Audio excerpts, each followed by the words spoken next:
صدري قرآن املأ قلبي قرآن واسق حياتي. Assalamu alaikum wa rahmatullahi wa barakatuhu, brothers and sisters, and welcome to Ask Musleh. So we want to look at an important question today, and that is, do we have to recite the whole Qur'an in Tarawih? So the first thing that we want to look at is, what is the ruling of reciting the whole Qur'an? Scholars, they tell us, Imam al-Nawawi mentions this, he actually has a very interesting book that titles about the manners and etiquettes of those who carry the Qur'an. And he mentions that reciting the whole Qur'an is a tremendous blessing from Allah Azza wa Jal, and a person is rewarded for doing all of this accordingly. But the question is that if you don't recite the whole Qur'an, whether it be in Ramadan or Tarawih or any other time of the year, Insha'Allah ta'ala, you are still rewarded for the effort. So that's the first thing that you have to understand, is that the Prophet ﷺ never ordered us to recite the whole Qur'an at any time of the year.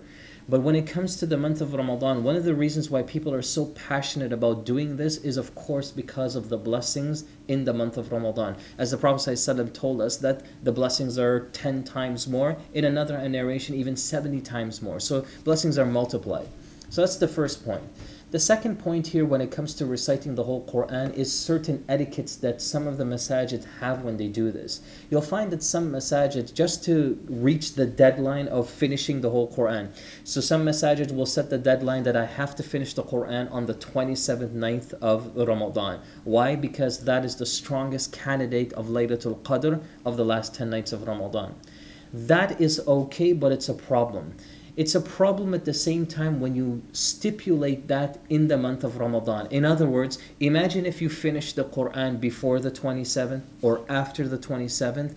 Clearly this is going to send a message as though you've done something wrong or you didn't fulfill that goal, and you don't want to send that kind of message, because in and of itself it's just a preference that you make, that the 27th night I want to finish the whole Qur'an. So you have to make sure that you present that perception to the jama'ah and to the rest of the congregation, that this is not something that has to be done, but it's just one of those little things that you try to do because of the blessings behind it. The third point, it comes with the etiquettes of how Qur'an is recited in Tarawih. There are 3 levels of recitation of the Qur'an. One of those levels is that the Qur'an is recited in the Tarawih style. What does that mean? And that means is that when in Tarawih, you'll be reciting the Qur'an faster than you would normally if you were sitting down or just practicing the Qur'an privately. So the recitation is much quicker than it usually is. And this is, of course, to facilitate the time that you have for the Tarawih. But the issue here is, brothers and sisters, is that all 3 of these levels of reciting the Qur'an still have one thing in common, and that is you must give the Qur'an and its recitation its haqq and its right. In other words, you have to recite the Qur'an with all of its tajweed rules, with all of its rules and principles, and you cannot chew up the letters of the Qur'an, because this defeats the whole purpose of reciting the Qur'an in the first place. And even in the Qur'an, Allah Azza wa Jal tells us to recite the Qur'an with tartila, with beautiful recitation, with tajweed rules and all of its haqq and principles.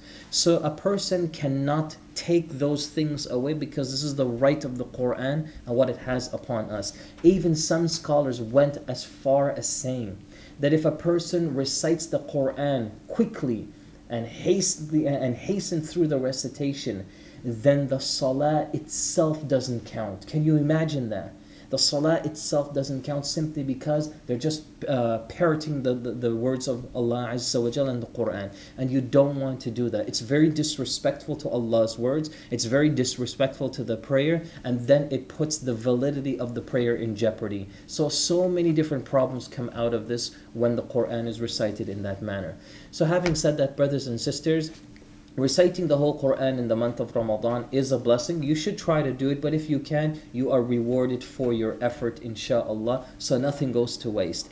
And when it comes to Tarawih, the sunnah of Tarawih, recite any surah that is easy for you. It is also recommended to recite some of the longer surahs that you know, because that will still preserve the feel of the tahajjud or the Tarawih, insha'Allah. So I hope that answers the question. May Allah subhanahu wa ta'ala accept our efforts. Wassalamu alaikum wa rahmatullahi wa barakatuh.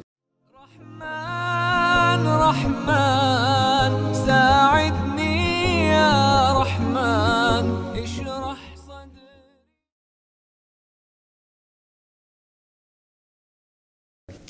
Do you have to finish the entire Qur'an in Tarawih or not?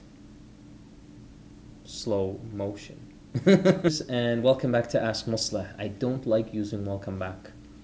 You keep using it. I keep using it all the time. It's like a talk show. And welcome back, everyone. Let's look at an important question, and that is, do you have to finish the entire Qur'an in Tarawih or not? Now here, brothers and sisters, is a couple of things that you want to understand or figure out. Assalamu alaikum wa rahmatullahi wa barakatuhu, brothers and sisters. Hold on, let me scratch my eye. I can feel something tickling. This is Ask Musleh? Let me try that. This is Ask Musleh, and I'm your brother Musleh Khan. Imagine I even wave. Assalamu alaikum, everyone.